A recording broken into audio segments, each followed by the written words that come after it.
बोल जयकारा बोल मेरे श्री गुरु महाराज की जय। श्री कार अभी गेट से बाहर निकली थी कि आपको वहाँ खड़ा देख महाप्रभु जी, जो सेहत अति सुकोमल होने के कारण लेटे हुए थे, एकदम उठकर बैठ गए। तकिए के पास रखे हुए 2 आम भोग लगाकर आपको दिए और आंखों ही आंखों में ओझल होने का संकेत भी कर दिया। आपके नैनों से अश्रुधारा बहने लगी। धैर्यपूर्वक तत्वदर्शी शिष्य को श्री स्वामी जी चतुर्पातशाही जी स्वयं भी जानते थे। श्री वचनानुसार गुरु गद्दी पर आसीन होकर श्री सतगुरुदेव जी महाराज श्री तृतीय पातशाही जी इन्हें विशेष दृष्टि देखते थे। आपने समय में इन्हें सर्व अधिकार देकर उच्च पद सौंपने आरंभ कर दिए। श्री दरबार में मुख्य प्रबंधों को समिति में भी आपको प्रमुख बनाया। श्री दरबार में सभी बड़े बड़े कार्यों की जिम्मेवारी आपको सौंप दी। स्वयं निज मुख से फरमाते थे, यह श्री पंचम पातशाही जी बड़े गुरुमुख हैं, यह हमें बहुत प्रिय लगते हैं, आज्ञा पालन में तत्पर हैं, सब काम सच्चाई खैर खवाही एवं नेक नियत से करते हैं। श्री सतगुरुदेव जी महाराज जी चतुर्पातशाही जी के समय में भी आप गुरु निष्ठा भक्ति है सच्ची लगन से सेवा है श्री आज्ञा पालन में विशेष बने रहे। एक बार श्री सतगुरुदेव जी महाराज ने आपको अंदर बुलाया और फरमाया कि अभी अभी मकराना जाना है। आप श्री आज्ञा शिरोधार्य कर अभी बाहर आए थे कि संदेश मिला, श्री आज्ञा हुई है, मकराना नहीं अमृतसर जाना है। आपने विनय कर दी, श्री आज्ञा शिरोधार्य है और दोबारा अंदर नहीं गए।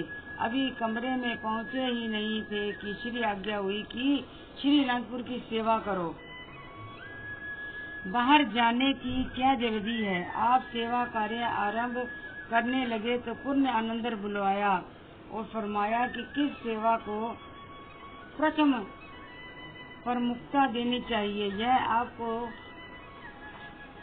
सोचना था। आपने विनय की, स्वामी जी भूल हो गई, अब किस सेवा को प्रथम करना है, आज्ञा दे। श्री वचन हुए कि पूर्णता इसी का नाम है। बाहर आने पर वही पास खड़े महात्मा जी ने कहा, वह आपने एक बार भी नहीं कहा कि मैंने क्या गलत किया है। आपने फरमाया गलत सही तो श्री गुरु महाराज जी ही जानते हैं, हमने अपना कर्तव्य निभाना है।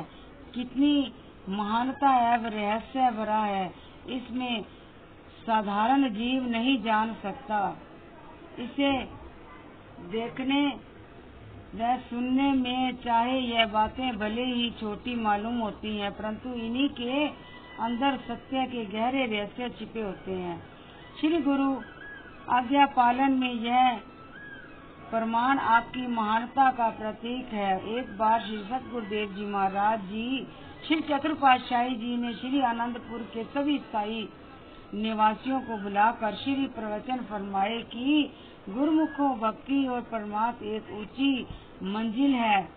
सतगुरु की आज्ञा पालन करते हुए जो गुरुमुख सेवा भक्ति व भजन अभ्यास में दिल लगाते हैं, वह अपनी मंजिल को शीघ्र ही पा लेते हैं। यह मार्ग गुरुमति का है। यहाँ केवल श्री सतगुरु की आज्ञा मौज में अपने जीवन को ढालना ही वास्तव में सतगुरु की प्रसन्नता को पाना है। सतगुरु जी की प्रसन्नता में ही गुरुमुखों का कल्याण है। संत सतगुरु जीव की भलाई के लिए सोचते हैं, इसीलिए भक्ति मार्ग में जीव को सादा खाना,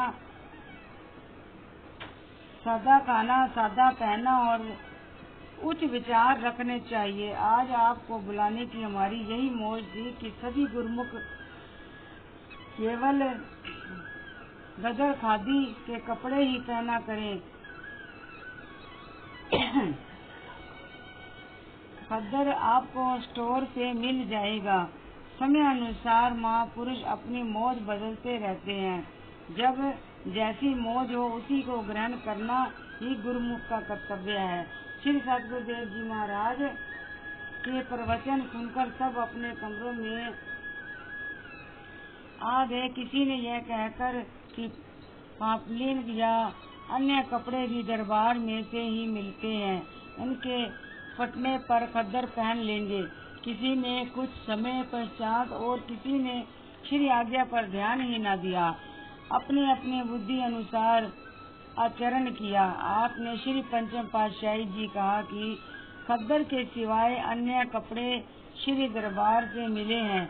आज जो वचन हुए हैं वह भी श्री गुरु महाराज जी ने ही फरमाए हैं।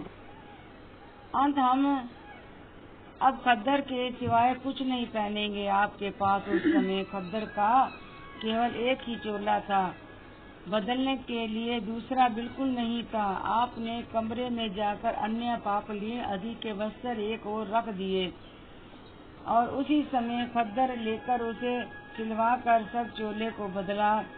यही आपकी श्री आज्ञा पालन में निष्ठता और दृढ़ता थी। सन 1968 में आपकी बहन के लड़के का विवाह था।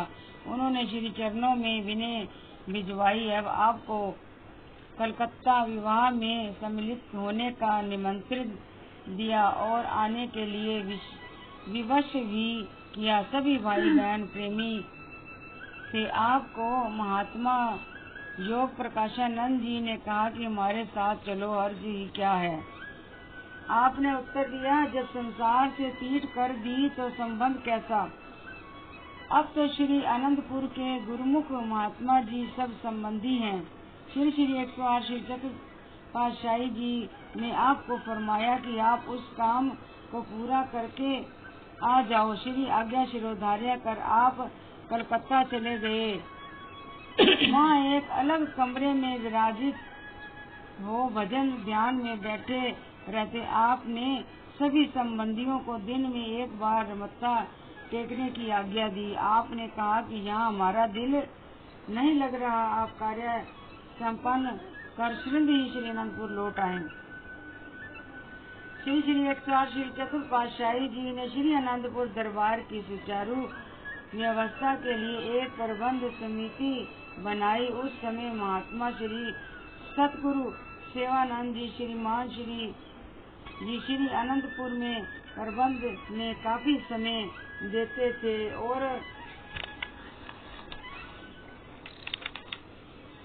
सत्संग के सेवा कार्य से बाहर भी जाते थे।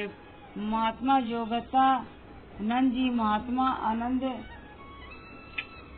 शांतात्मानंद